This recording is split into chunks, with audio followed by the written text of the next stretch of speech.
Every year, more than 800,000 men over 60 end up in the emergency room because of falls. And here's what almost nobody knows: nearly 40% of those falls happen at night while walking to the bathroom. That's over 300,000 men every single year. And the most tragic part, most of those falls were completely preventable. But here's what's even more disturbing. While everyone's worried about the fall itself, there's something far more sinister happening. Something that's been slowly destroying your body for months, maybe even years without you realizing it. Every single night, while you think you're sleeping, your body is being robbed of the one thing it needs most to stay healthy, sharp, and alive. And no, I'm not talking about the water you're drinking before bed. I'm talking about deep, uninterrupted sleep.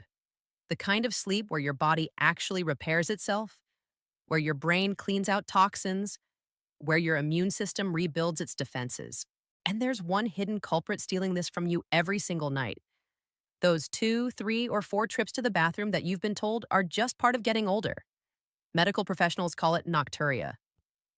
But let me tell you what it really is. It's a sleep assassin that's quietly aging you faster, weakening your body, clouding your mind, and putting you at serious risk every time your feet hit that cold floor at 2 a.m. And the worst part? Almost everyone, including most doctors, will tell you there's nothing you can do about it, that you just have to accept it. That is a lie, and I'm about to prove it to you. This isn't just annoying. The consequences run deeper than most people understand. Your sleep operates in carefully orchestrated stages. During deep sleep phases, your body conducts essential maintenance work, rebuilding muscle tissue, strengthening immune defenses, and repairing cellular damage. During REM phases, your brain consolidates memories and processes emotional experiences. When you wake up to urinate, you demolish these cycles completely. Sure, you might only be conscious for a few minutes, but your body must rebuild those sleep stages from scratch. You're losing crucial restoration time every single night. Then there's the danger nobody wants to discuss. Picture this. It's 3 o'clock in the morning, your home is dark, you're barely conscious, still caught between sleep and waking. One wrong step, one unseen obstacle, and suddenly you're on the floor. Falls lead to fractures, particularly hip injuries that can steal your independence and require extended hospitalization. This is a genuine threat we can prevent. And what about the next day? You're exhausted before breakfast. Activities you once enjoyed feel like obligations. Spending time with grandchildren leaves you drained within an hour. Your concentration evaporates, your thinking feels foggy. People say this is just aging, but it's actually the direct consequence of broken sleep patterns. Plus, every time you get up, you're disturbing your partner's rest too. The mattress shifts, floors creak, and now 2 people are losing sleep instead of one. So, what's the answer? Most people think cutting back on fluids is the solution, but that's actually dangerous. Our bodies require adequate hydration, especially as we age. Dehydration causes confusion, dizziness, and kidney problems. Restricting water intake isn't smart. Other people visit their doctor only to hear that nighttime urination is inevitable with age. That's not a solution, that's surrender. Accepting this as unavoidable is like saying a door with broken hinges is just how old houses work. No, it means you haven't found the right fix yet. Today, I'm giving you that fix. This isn't medication or expensive equipment. It's a systematic approach I call the nighttime reset method. These are 3 straightforward, logical actions that prepare your body for uninterrupted sleep. The first step involves an incredibly effective physical technique you can perform while relaxing an hour before bedtime.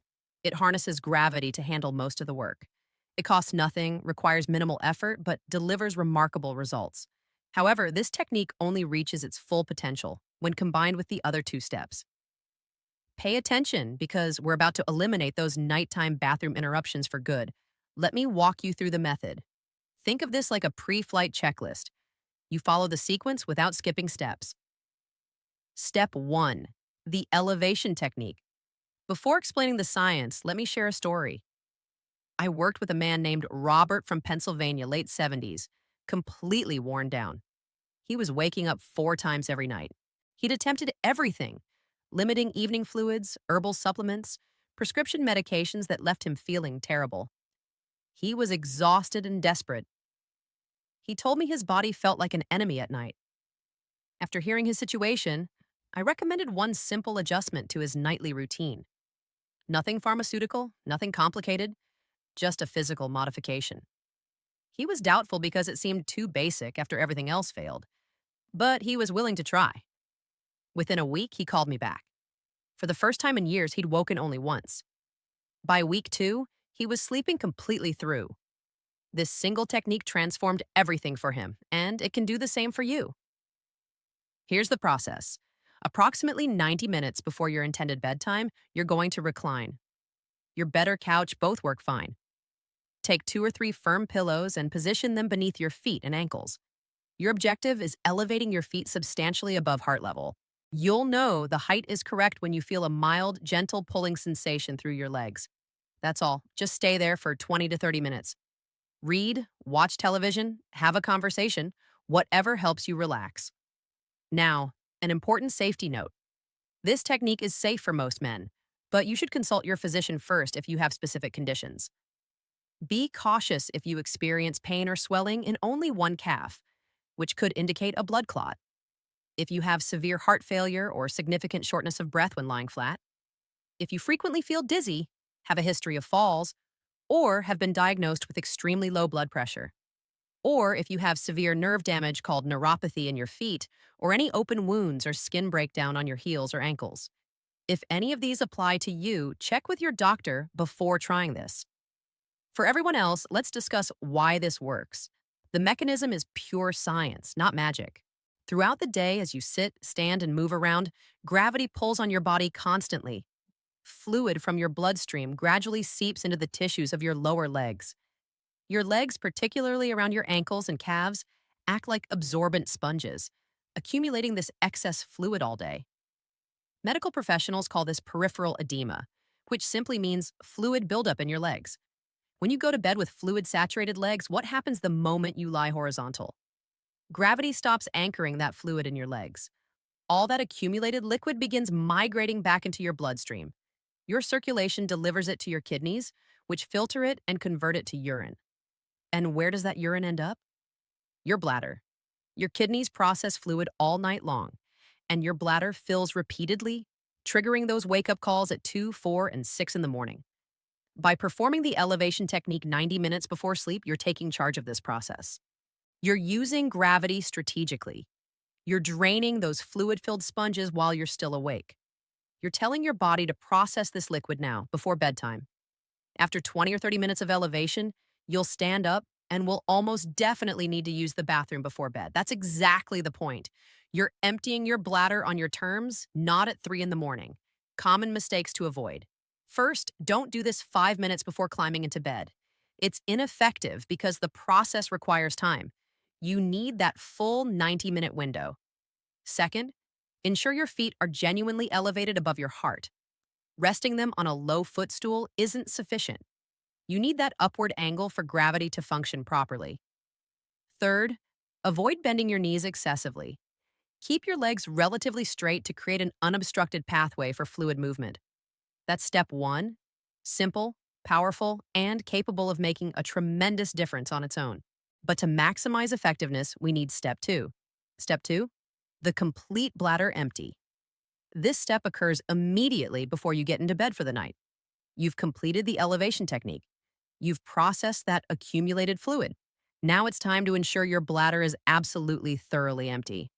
As men age, another factor emerges, the prostate. For most of us, the prostate gland enlarges over time. Imagine your urethra, the tube through which urine flows, as a garden hose. An enlarged prostate can compress that hose, similar to someone stepping on it lightly.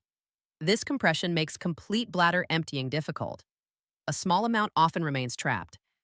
It might be just an ounce, perhaps 30 milliliters, but that's sufficient to wake you several hours later. The complete bladder empty is a technique ensuring you eliminate that residual urine. You may know it as double voiding. Here's precisely how to execute it. Visit the bathroom as usual. Sit on the toilet. Sitting is crucial, not standing, because this position relaxes your pelvic muscles.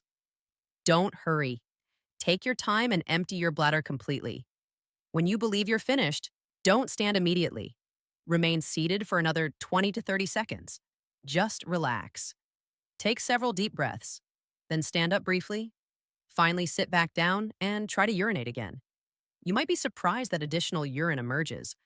Why does this technique work? By standing and returning to a seated position, you're changing your bladder and prostate positioning. You're essentially straightening that compressed garden hose momentarily, allowing trapped urine to escape. Leaning slightly forward can also assist. Think of it like extracting the last portion from a ketchup bottle. You invert it and shake gently to get everything out. Same principle here. Common errors are straightforward. The biggest is rushing. We're often eager to get to bed, so we skip the extra minute this requires. Don't rush. The second mistake is not actually standing up. Simply shifting while seated doesn't work as effectively. The act of standing and re-sitting is what repositions the bladder optimally. And finally, don't push or strain. This should feel relaxed and natural. Straining can actually worsen the problem. Now we've drained the legs and completely emptied the bladder. We're ready for the third and equally critical step. Step 3. Strategic fluid management. This step applies straightforward, practical logic. You cannot effectively empty a container if you keep filling it. This is about intelligent decisions regarding what you drink and when. First, the overall strategy. The foundation for a dry night actually begins in the morning. Here's a valuable principle to follow. Try consuming approximately 75% of your total daily fluids before mid-afternoon. This includes water, coffee, juice, even soup broth. Front load your hydration. Think of your body as an operational facility.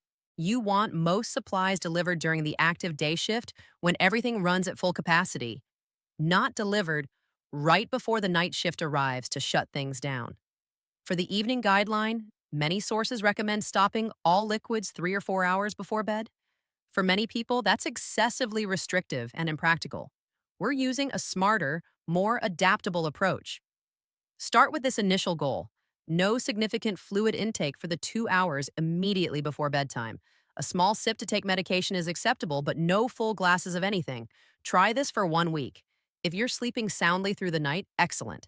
2 hours is your effective threshold. You've discovered what works for your body. However, if you're still waking up, gradually extend that window. The following week, try 2.5 hours. If you still need improvement, expand to 3 hours. The goal is identifying the shortest effective time frame for your individual needs. Don't rush this process. Be patient and listen to your body's feedback. Just as important as timing is content. During the hours before your fluid cutoff begins, you must eliminate what I call bladder irritants. These include coffee and black tea, alcohol, especially beer, and all sodas or carbonated beverages. Think of caffeine as a stimulant telling your kidneys to work overtime. Think of alcohol as a double problem that accelerates kidney function while also disrupting the natural regulation system. And think of carbonated drinks as direct irritants that make your bladder oversensitive. Avoiding these in the evening is essential. There you have it, the complete 3-step nighttime reset method. Number 1, the elevation technique, legs elevated for 20 to 30 minutes, 90 minutes before bed. Number 2, the complete bladder empty, the double voiding technique immediately before getting into bed. Number 3, strategic fluid management. Get 75% of your fluids in early and begin with a 2-hour no fluid window, adjusting as your body responds. I don't want you to feel overwhelmed, so here's your implementation plan for the first week. For the first 2 days, Monday and Tuesday, focus exclusively on step 3. Get your fluid timing established. On Wednesday and Thursday, continue step 3 and incorporate step 1, the elevation technique. Then, Friday through Sunday, implement all 3 steps together. This isn't instant magic. It's a system requiring consistency. The first night might bring modest improvement, the second night perhaps slightly more. Your body is adapting to a new pattern. Give it time. Maintain this method for 1 full week, and you'll be amazed at the transformation. I want you to make a commitment to yourself right now. A commitment to reclaiming your sleep, your vitality, and your safety. Try this protocol and return to this video in 1 week to share your results in the comments below. Your experience, your success story, will motivate another man who's struggling silently to finally take control. Let's build a community of men who've decided they deserve restful, uninterrupted sleep. This isn't simply about avoiding bathroom trips. This is about waking up refreshed. It's about having energy to fully engage with life. It's about reclaiming control. You now have the knowledge. You have the plan. Now it's time to execute. If you found this video valuable, please like and subscribe.